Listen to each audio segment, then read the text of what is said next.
안녕하세요. 고검 사회 기본서 강의를 맡게 된 박애희라고 합니다. 여러분과 같이 사회와 국사를 같이 저하고 공부를 하실 텐데요. 먼저 저희 같이 봐야 되는 고등학력, 저희가 중등학력이죠. 검정고시에 대해서 잠깐 설명을 해드리면 고검 사회는요, 사회라는 과목 안에 중학교 1학년, 2학년, 3학년 과정이 모두 출제가 되는 시험입니다. 따라서 중학교 1학년 과정과 2학년 과정과 3학년 과정을 모두 같이 학습을 하시고요. 여기에 중등 국사 과목이 플러스가 돼요.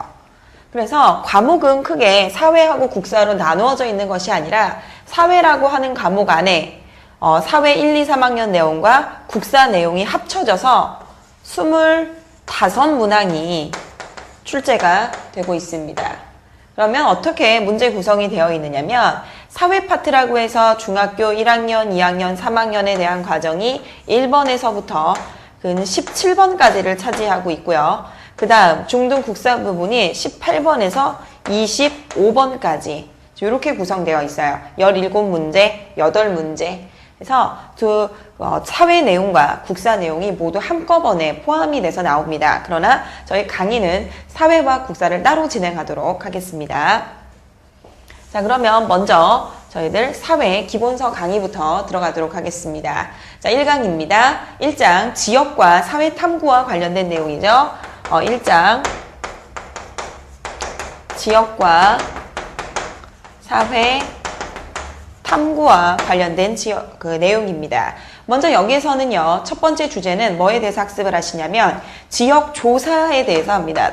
우리가 살고 있는 지역에 대한 지역 조사 순서, 이것에 대해서 첫 번째 학습을 하시게 되고, 그 다음에는 이제 지도 읽기, 그 다음에 지역 사회, 지역사회 환경, 이런 걸 공부를 하게 되시는데요. 자, 먼저 지역조사의 순서부터 보도록 하겠습니다. 1장 지역과 사회 탐구에서는 첫 번째 단원에 나오는 것이 바로 지역조사라고 하는 건데요. 내가 살고 있는 삶의 터전이라고 볼 수 있는 지역을 어떻게 지리적인 방법으로 탐구하며 알아갈 것인가 라고 하는 것이 바로 지역조사라고 하는 단원이에요. 이 지역조사에서는 순서를 잘 기억을 하셔야 되는데요. 첫 번째, 조사를 하기 위해서는 조사 계획을 먼저 수립해야 됩니다. 계획 수립. 자, 두 번째는요, 자료조사 방법으로서 실내 조사가 이루어져야 되고요. 세 번째는 야외 조사. 이건 부르는 이름이 좀 다양합니다. 실외라고도 하고요. 바깥에서 하는 활동이라고 해서 현지 조사라고도 하죠. 네 번째, 이런 자료 수집 과정을 통해서 자료를 정리하고 모은 자료를 그 다음 분석한 후에 마무리는요, 지리적인 보고서를 작성하는 것으로 끝납니다. 당연히 시험 문제에서는 지역조사 순서를 놓는 순서 놓기가 시험에 나올 수가 있겠죠. 제일 먼저 계획을 수립한다. 그 다음 실내조사하고 야외조사와 자료 정리, 분석과 보고서의 단계를 놓는 것이 시험에 자주 출제가 되고 있습니다. 자, 그럼 조사 계획을 수립할 때는 뭘 해야 되느냐? 지역에 대한 선정이라든지 또는 목표와 관련된 내용이 조사 계획 수립에 들어가야 되고요. 실내조사에서는 안에서 하는 활동이에요. 책을 조사한다는 문헌이라든지, 그렇죠? 문헌을 찾아보는 것이라든지 또는 책을 찾아본다든지 인터넷을 이용한 조사가 실내조사에서 이루어집니다. 야외조사에서 이루어지는 활동은요, 바깥에서 이루어진 활동을 우리가 야외조사 또는 실외조사, 현지조사라고 하는데, 방문하는 견학이라든지 또는 사진 촬영이라든지 직접 거리를 재보는 실측이라든지 방문, 바깥에서 하는 활동들은 대부분 다 야외조사로 집어넣으시면 돼요. 그 다음 이제 실내조사와 야외조사를 통해 자료를 모았으면 그 자료를 정리하고 분석한 후 마무리로 지리적인 보고서를 작성하는 것이 바로 지역조사의 순서입니다. 자, 그 다음 두 번째로 중요한 주제는요, 바로 지도와 관련된 것이죠. 그래서 지도 같이 보도록 하겠습니다. 두 번째는 지도인데요. 지도는 무엇을 지도라고 하냐면 입체적인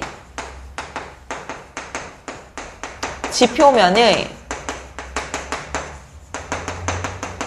현상을, 입체적 지표면의 현상을, 그죠? 단면, 종이라고 하는 평면에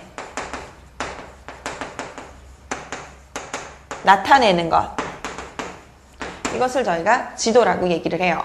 그렇기 때문에 지도에서는 입체적인 것을 평면에 나타내야 되기 때문에 지도만이 가지고 있는 특징이 있습니다.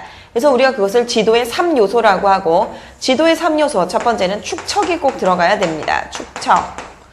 네, 축척이라고 하는 것은, 축척은 무엇을 축척이라고 하냐면요. 지표상의 실제 거리를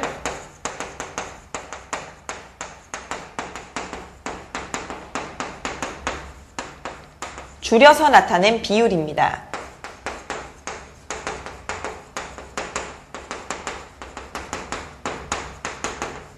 이것을 축척이라고 얘기를 하죠.